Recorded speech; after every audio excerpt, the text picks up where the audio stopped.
Hello friends, welcome to my channel stories by Garima Kushwaha. दोस्तों, जैसा कि आप जानते हैं, मैं हर रोज़ आपके लिए अलग अलग और रहस्यमयी कहानियाँ लेकर आती हूँ और कुछ इसी तरह की कहानी मैं आज भी आपके लिए लेकर आई हूँ। दोस्तों, मेरी कहानी के पिछले भाग में मैंने आपको डार्क नाइट का तीसरा भाग सुनाया था और आज मैं आपको उसी कहानी का आखिरी भाग सुनाने जा रही हूँ। तो चलिए शुरू करते हैं हमारी आज की वीडियो। ये सुनने में सबको बहुत अजीब लग रहा होगा। मेरे साथ इतना कुछ बीतने के बावजूद मैं उनकी मदद के लिए तैयार हो गया था। पता नहीं क्यों मैंने ऐसा किया, पर शायद उन सबकी हालत मुझसे देखी नहीं गई और मैंने हाँ कर दिया। और इसके बाद हम सब ने मिलकर तय किया कि मैं अगली सुबह इस घर से बाहर जाकर मदद लाने की कोशिश करूँगा। इस वक्त मैं इस हालत में नहीं था कि मैं घर से बाहर जा सकूँ। सीढ़ियों से गिरने की वजह से मेरे सर में चोट आई थी और साथ ही साथ घुटनों में भी काफ़ी गहरी चोट लगी थी। मुझसे बिल्कुल चला नहीं जा रहा था। उन सब ने मुझसे बहुत उम्मीदें लगा रखी थी जिसे मैं तोड़ना नहीं चाहता था। ख़ासकर वो बच्चा। जब मैंने उस दिन उसे उसके होशो हवास के हालात में देखा, तब वो बिल्कुल अलग दिख रहा था, किसी आम शर्मीले बच्चे जैसा। मुझे यकीन है कि शायद इन सभी चीज़ों ने मिलकर उसे बदल कर रख दिया होगा। जैसा कि उसकी माँ का कहना है कि इस चीज़ का असर सबसे ज़्यादा उसके मालिक पर होता है, और इस लिहाज जून इस समय उस बिल्ली का मालिक था और इसलिए उसका सबसे ज़्यादा असर शायद जून पर हो रहा था। आज का दिन हम सब के लिए बहुत मुश्किल होने वाला था। कल रात जो हमने देखा था वो सब कुछ बहुत भयानक था और मैं अभी तक उसे भूल नहीं पाया था। सच बात तो यह है कि मैं अब एक और रात भी इस घर में गुजारना नहीं चाहता था, पर यह मेरी मजबूरी थी। मैं उन्हें मना भी नहीं कर सकता था। उस रात मैंने हॉल में ही रात काटी। रात का वक्त हुआ, घड़ी ने 1 बजाए। मौसम धीरे धीरे ठंडा होने लगा। यूँ तो बीच बीच में कोई ना कोई मुझसे मिलने आता ही रहा। वो सभी मेरी हर ज़रूरत का ख्याल रखे हुए थे, मुझे हर चीज़ वक्त पर दे रहे थे। ये बात देखकर मुझे बहुत खुशी हो रही थी और इसलिए मेरे मन में मेरी इच्छा शक्ति और दृढ़ हो गई कि मैं उनकी मदद ज़रूर करूँगा। रात के वक्त अचानक से मुझे फिर वही ठंड का एहसास हुआ। इस बार मैंने अपने चारों तरफ देखा। मेरे चारों तरफ मुझे कुछ भी नज़र नहीं आया, पर धीरे धीरे चीज़ों में अंतर आने लग गया था। धीरे धीरे करके गलियारे के सारे लैंप्स बुझने लग गए थे। ये सब कुछ ऊपरी मंजिल में हो रहा था, जहाँ जून और उसकी माँ रहते थे, और मैं भी कल रात उसी मंजिल के एक कमरे का हिस्सा था। जून और उसकी माँ के कमरे के बिल्कुल बगल मेरा कमरा था और मैंने ये सब कुछ होते हुए अपनी आंखों से देखा। वो रोशनी बुझती ही जा रही थी धीरे धीरे, और हर तरफ अंधेरा फैलता जा रहा था। धीरे धीरे ये रोशनी बुझते बुझते निचली मंजिल पर भी आ गई, जहाँ पर मैं था। धीरे धीरे मेरे आसपास की रोशनी भी कम होने लगी और धीरे धीरे करते हुए बिल्कुल बंद हो गई। इसके अलावा और कुछ खास नहीं हुआ, पर मैंने रात के वक्त एक बहुत ही हल्का संगीत सुना जो ऊपर के किसी कमरे से आ रहा था। मुझे इस बात का अंदाज़ा लगाते देर नहीं लगी कि हो ना हो शायद एक बार फिर से वो अनजान औरत इस घर में आई और उसने गाना सुनने का फ़ैसला लिया था, और मैं उसे जाकर देख नहीं सकता था और ना ही मेरी हिम्मत थी, पर कुछ ना कुछ ऐसा ज़रूर हो रहा था। रात के वक्त अचानक ही ठंड बहुत ज़्यादा बढ़ गई थी। तकरीबन 1 घंटे बाद जून की मॉम मुझे देखने आई। वो मेरे बगल बैठी हुई थी, बहुत खामोश। अंधेरा हो गया था पूरे कमरे में। मैं अंधेरे की वजह से उसे ठीक से देख नहीं पाया, पर मेरे अंदाज में शायद वो जून की मॉम ही थी, और कौन हो सकता था। वो धीरे धीरे मेरे करीब आकर बैठ गई। वो बहुत शांत थी। मैंने सिर्फ उन्हें परेशान ना करने के लिहाजे से कहा, आप नहा के इतना परेशान हो रही हैं, मैं अब ठीक हूँ और अपनी ज़रूरत का सामान ले सकता हूँ। आप जाकर आराम कीजिए, रात बहुत हो गई है। आपको जून को इस तरह अकेले छोड़कर यहाँ आना नहीं चाहिए। उन्होंने कुछ नहीं बोला। वो बहुत खामोश थी। मैंने उनसे फिर से कहा, मिस, आप आराम कर लीजिए, मुझे कोई परेशानी नहीं है। प्लीज़, आप मेरे लिए बेवजह परेशान हो रही हैं। देखिए, मैं आपको परेशान नहीं करना चाहता। जाइए और आप आराम कर लीजिए। वो फिर भी मेरी बात नहीं सुन रही थी। अचानक मुझे महसूस हुआ कि मेरे आसपास फिर से बहुत तेज़ सर्दी महसूस होने लगी थी। मुझे फिर से एक बार कँपकँपी का सा एहसास होने लगा था। ना चाहते हुए भी अचानक मेरी नज़र जून की मॉम की तरफ गई। अंधेरे की वजह से मैं उसे नहीं देख पा रहा था, फिर भी मैंने उसे कमरे में बची खुची रोशनी के सहारे देखने की कोशिश की और गौर से देखने पर पाया इसके कपड़े तो जून की मॉम जैसे नहीं हैं। बाल भी अजीब हैं इसके। मैंने उससे बात करने की कोशिश की। मैंने उससे कहा, कौन है आप? यहाँ क्या कर रही हैं? चली जाइए मेरे पास से। उसने कोई जवाब नहीं दिया। मैंने उठने की कोशिश की। मैं वहाँ से भागना चाहता था, पर फिर भी मैंने बहुत कोशिश करने के बाद भी ना मैं हिल पा रहा था ना उठ पा रहा था, मानो जैसे मेरे शरीर को एक पल के लिए लकवा मार गया था। फिर अचानक ही उसने अपना चेहरा मेरी तरफ घुमाया। उसका चेहरा बहुत ही भयानक और बहुत ही भद्दा था। जब मैंने उसके चेहरे की तरफ देखा, मैं बहुत घबरा गया। उस वक्त मेरी क्या हालत थी मैं किसी को बता नहीं सकता, और वो चेहरा कितना भयानक था उसे भी बयान करने के लिए मेरे पास शब्द नहीं है। उस वक्त मेरी हालत बिल्कुल ऐसी हो गई थी मानो मुझे लकवा मार गया हो। मेरा शरीर काम नहीं कर रहा था। मैंने बोलने की और चिल्लाने की भी बहुत कोशिश की और मैं कुछ कर नहीं पा रहा था, ना ही मेरे गले से आवाज़ ही निकल पा रही थी। मैं उस वक्त इतना घबरा गया कि अचानक ही मुझे बेहोशी का दौरा सा पड़ गया और मैं बेहोश हो गया। और सुबह के वक्त जब मेरी आंखें खुली, मैंने अपने चारों ओर नज़र दौड़ाई। पता नहीं किस तरह मेरे आसपास की सभी लैंटर्न्स बिल्कुल ठीक तरीके से जली हुई थी जैसे वो रात को थी। खिड़की से आते हुए उजाले से लग रहा था कि सुबह के 4 या 5 बजे होंगे। घर के लोग अभी उठे नहीं थे, पर मेरी नींद एक बार खुल गई थी और मैं अब दोबारा सो पाने की हिम्मत में नहीं था। मैं उठा। अब मैं पहले से बेहतर महसूस कर रहा था। मैं धीरे धीरे चलते हुए अपने कमरे तक पहुंचा। वहां से मेरा सामान निकाला और जितनी जल्दी हो सकता था तैयार हो गया। मेरे तैयार होते होते जून की मॉम भी उठ गई थी और उन्होंने मुझसे कहा, आप बहुत जल्दी तैयार हो गए। हाँ, यकीनन यहाँ से जितना जल्दी जाऊँगा उतना जल्दी ही मैं आपकी मदद कर पाऊँगा और उस इंसान को ढूंढ पाऊँगा जो यहाँ आपकी मदद कर पाए। मैंने उनसे इतना ही कहा और उन्होंने कहा, आपका बहुत शुक्रिया जो आप हमारे बारे में इतना सोच रहे हैं, वरना हमें यहाँ लोग अकेला छोड़ चुके हैं। कोई हमारे परिवार के बारे में सुनता भी है तो वो हमसे कतराते हैं। आप शायद यहाँ नए हैं और इसलिए आपको यहाँ के बारे में नहीं पता। यहाँ हमारे आसपास रहने वाले लोग तो हमसे बात तक नहीं करते। आपका बहुत शुक्रिया। मैं तैयार हो गया था। उन्होंने मुझसे बहुत इंसिस्ट करके नाश्ता करने को कहा और मैं नाश्ता करने के लिए रुक गया। जब उन्होंने मुझसे बहुत देर तक नाश्ता करने के लिए कहा, मैंने उन्हें मना करना ठीक नहीं समझा। मैं नाश्ते की टेबल पर बैठ गया और नाश्ता करने लगा। नाश्ता करने के बाद मैं घर से बाहर जा रहा था और मेरा सामान यहीं छोड़े जा रहा था ताकि उन सबको भरोसा हो सके कि मैं यहाँ वापस आऊँगा। मैं कमरे से बाहर निकलने ही वाला था कि तभी अचानक जून की मॉम बहुत ज़ोर से चिल्लाई और तेज़ कदमों से दौड़ते हुए लगभग सीढ़ियों से नीचे आई और उन्होंने कहा, जून कहीं नहीं मिल रहा है, अब मैं क्या करूं? आप उस कमरे में देखिए जहां हमने उसे पहले देखा था। मैंने देख लिया पर वो पता नहीं कहाँ चला गया है। अभी तो मैं उसे उसके कमरे में सोता हुआ छोड़ के आई थी, क्या हो गया? मुझे कुछ समझ नहीं आया कि वो कहाँ गया। आने वाले आधे घंटे तक हम उन्हें ज़ोरों शोरों से ढूंढते रहे। घर का हर एक कोना छान दिया पर कोई भी निष्कर्ष नहीं निकला।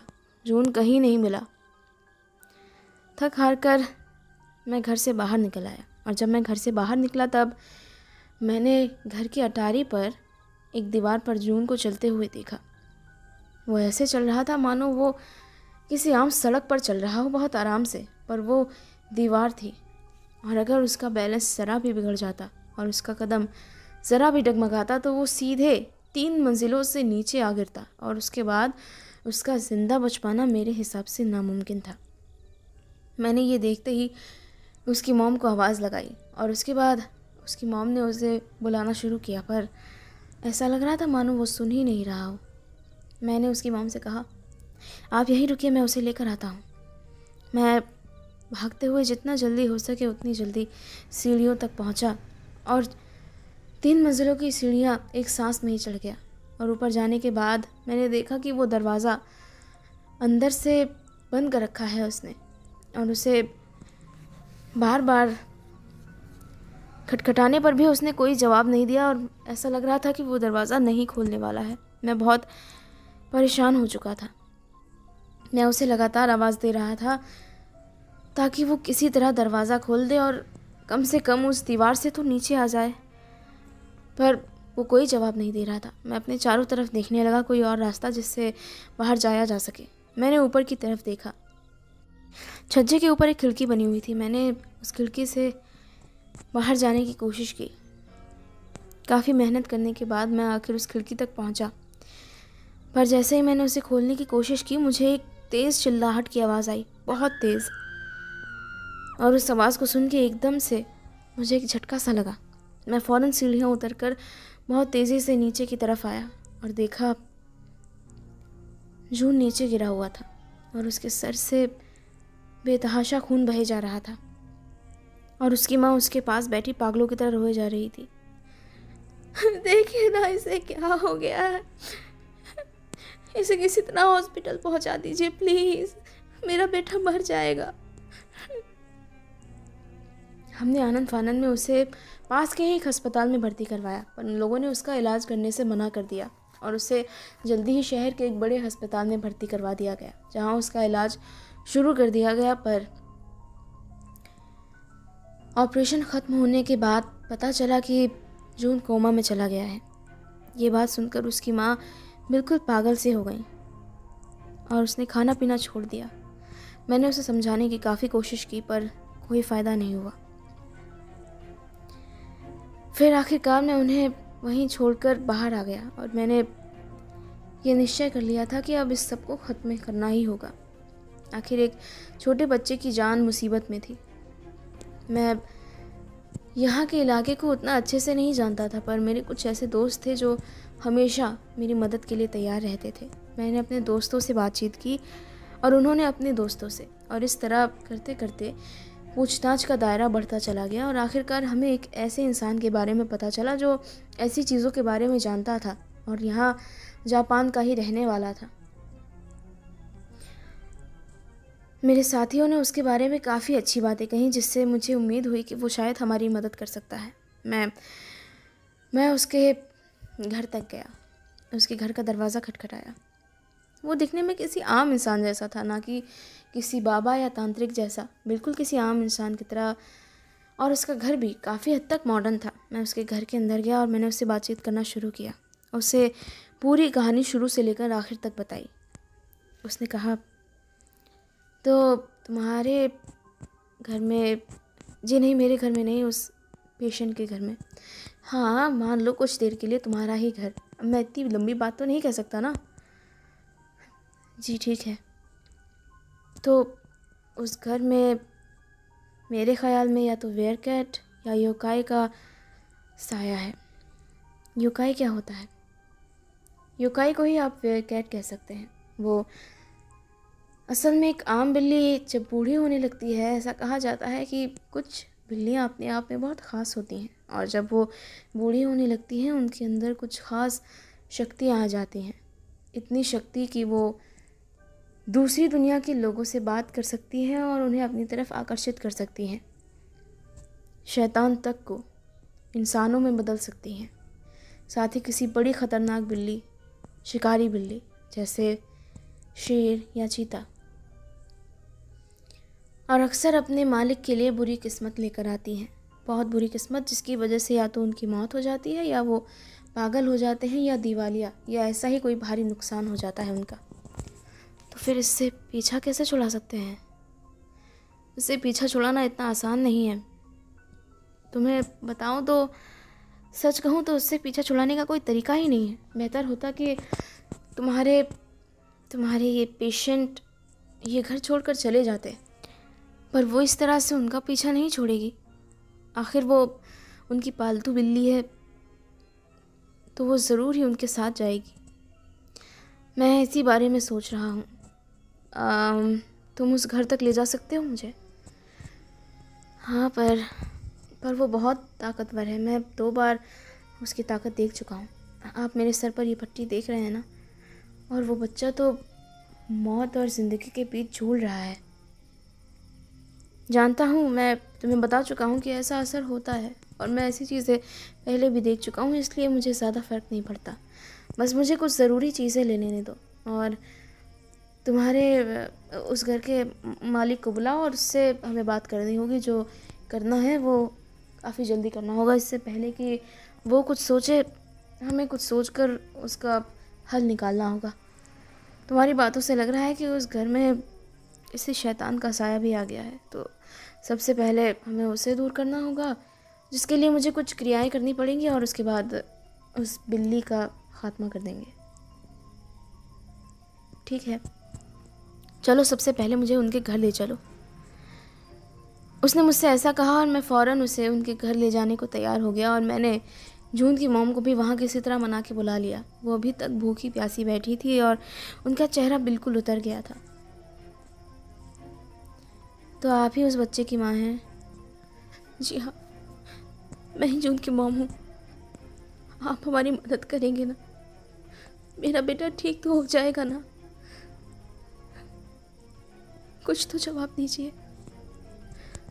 वो मेरा इकलौता बेटा है, मैं उसे खो नहीं सकती। मेरे पति उसे मेरी जिम्मेदारी पर यहाँ छोड़ कर गए हैं। जब वो वापस आएंगे तो मैं उन्हें क्या जवाब दूंगी? देखिए, मैं ये आपसे पूरे यकीन के साथ नहीं कह सकता कि इस सब का कितना फ़ायदा होगा, पर आप सबको कुछ वक्त मिल जाएगा यहाँ से भागने के लिए। यहाँ से भागने के लिए? क्या मतलब है आपका? देखिए, कहना तो नहीं चाहिए, पर सच्चाई यही है कि हम उस चीज़ को ख़त्म नहीं कर सकते, जड़ से तो बिल्कुल नहीं। वो ऐसी शक्ति है जो एक तरह से अमर है। अगर हम किसी तरह उसे ख़त्म भी कर देते हैं तो वो वापस ज़िंदा हो जाती है। इसलिए ये मान के चलिए कि अब इस घर को छोड़ देना ही आपके पास एक इकलौता इलाज है। जितने पैसे, जितनी संपत्ति आपके पास हो, वो सब कुछ आपके साथ जितनी जल्दी हो सके इकट्ठा कीजिए, और उसके बाद मेरे साथ चलिए। कहाँ? मैं एक इलाका जानता हूँ, वहाँ काफ़ी अच्छे घर हैं और आपको सही दामों पर मिल जाएंगे। पर फ़िलहाल के लिए ये घर छोड़ दीजिए। वो इलाका, वो सोसाइटी अच्छी है आपके बच्चे के लिए और आपके लिए भी। वहाँ अच्छे लोग रहते हैं। उम्मीद करता हूँ कि आपका पीछा इस शैतान से छूट जाए। मैं बस आपको मदद कर सकता हूँ घर ढूंढने में। बाकी आपकी इच्छा है, आप कहीं भी रह सकती हैं। पर ये बात तय मानिए कि आपको ये घर छोड़ना ही पड़ेगा अगर आपको आपके परिवार को मुसीबत से बचाना है तो। मैं इस घर को कैसे छोड़ सकती हूँ? ये मेरे पति की जायदाद है और सालों से हम यहीं रह रहे हैं। ये इतना बड़ा घर है। आप जानते भी हैं कि आप क्या कह रहे हैं। आपको आपके बेटे या फिर आपके घर में से किसी एक को चुनना पड़ेगा। पर ठीक है, मुझे कोई लगाव नहीं इस घर से। मेरा बेटा मेरे पास रहेगा तो घर कहीं भी मिल जाएगा। बताइए क्या करना होगा हमें? फ़िलहाल के लिए मैं एक पूजा करूँगा, पर इस सबसे पहले आप आपके घर का सारा सामान समेट लीजिए और यहाँ से कहीं दूर भिजवा दीजिए, जहाँ भी आप कुछ समय के लिए रह सकें, जब तक कि आप नया घर ढूंढती हैं। क्योंकि ये सब कुछ हो जाने के तुरंत बाद आपको ये घर छोड़ देना होगा। एक पल भी आप यहाँ और नहीं रुक सकती। अगर वो वापस ज़िंदा हो गई तो आपको यहाँ से जाने नहीं देगी और हालात बद से बदतर हो जाएंगे। ठीक है। इसके बाद फ़ौरन ही उन सब ने मिलकर घर का सामान बांधना शुरू कर दिया और कुछ ही घंटों में तकरीबन घर का सभी ज़रूरी सामान बन चुका था। अब बस बारी थी तो घर के फर्नीचर को इधर से वहाँ ले जाने की, जहाँ भी वो सब शिफ्ट होना चाहते थे। उन सब ने फैसला किया कुछ दिन के लिए उनकी एक पुरानी सहेली के घर शिफ्ट होने का, और सामान वो कुछ दिन के लिए एक स्टोरेज में छोड़ देने वाले थे। और उस सब के बाद मेरे साथ आए हुए मिस्टर युआन हो ने वहाँ पूजा पाठ करना शुरू किया। उन सब ने हमें घर से बाहर कर दिया। उनके साथ 2 और लोग थे जो उनकी इस काम में मदद कर रहे थे। पूजा हो जाने के बाद उन्होंने मुझे घर के अंदर बुलाया और साथ ही जून की मॉम को भी, और उन्होंने हमसे बताया हमें सोना चाहिए होगा।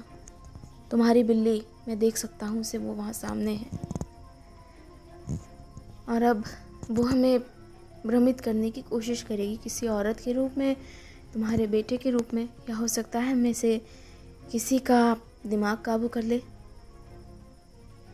इसलिए चाहता हूँ कि तुम सबसे पहले थोड़े से सोने का इंतज़ाम कर लो, और उस सोने का चूर्ण हम बना लेंगे और उसके बाद इसका खेल ख़त्म कर देंगे।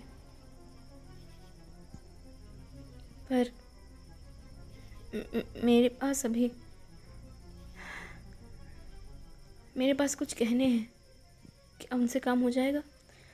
जो भी है, पर सोना होना चाहिए, असली सोना।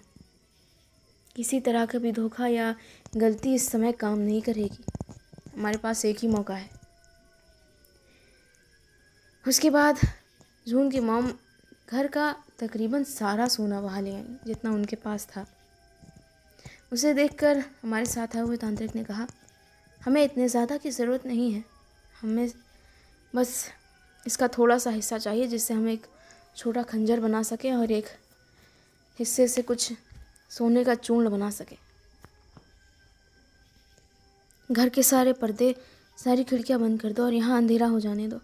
बस मेरे आसपास कुछ कैंडल्स चलेंगी और आप सब मेरे आसपास एक घेरे में खड़े रहना, अपना हाथ एक दूसरे से जोड़कर। ठीक है।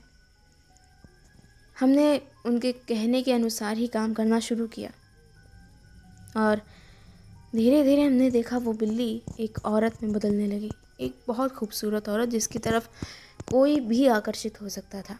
वो बहुत ही खूबसूरत नज़र आ रही थी।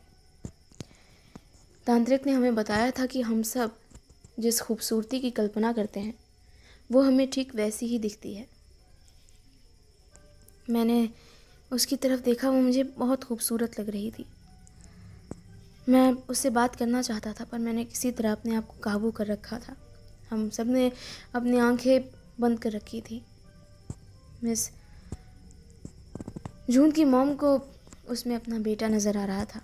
वो हम सबको बुरी तरह भ्रमित कर रही थी।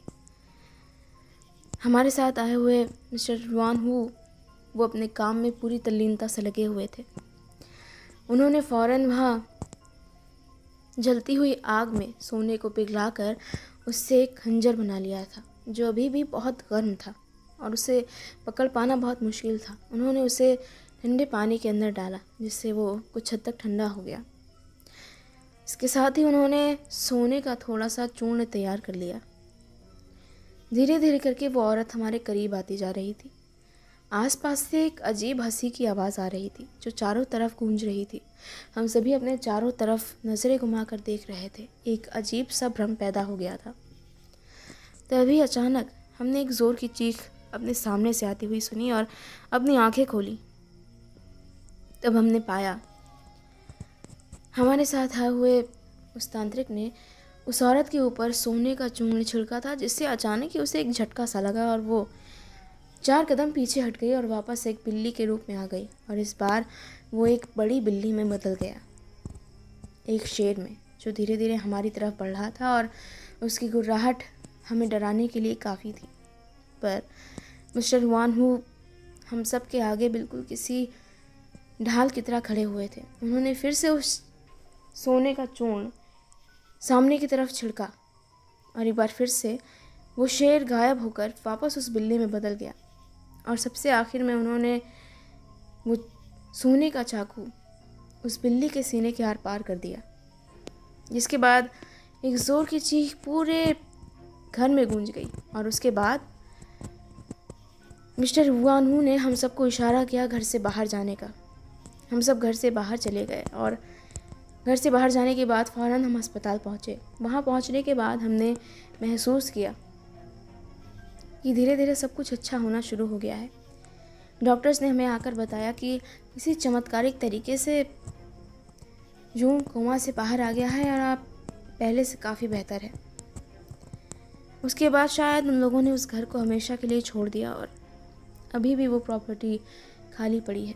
पर मेरे लिए ये एक्सपीरियंस बहुत अजीब था, मेरी ज़िंदगी का सबसे अजीब एक्सपीरियंस।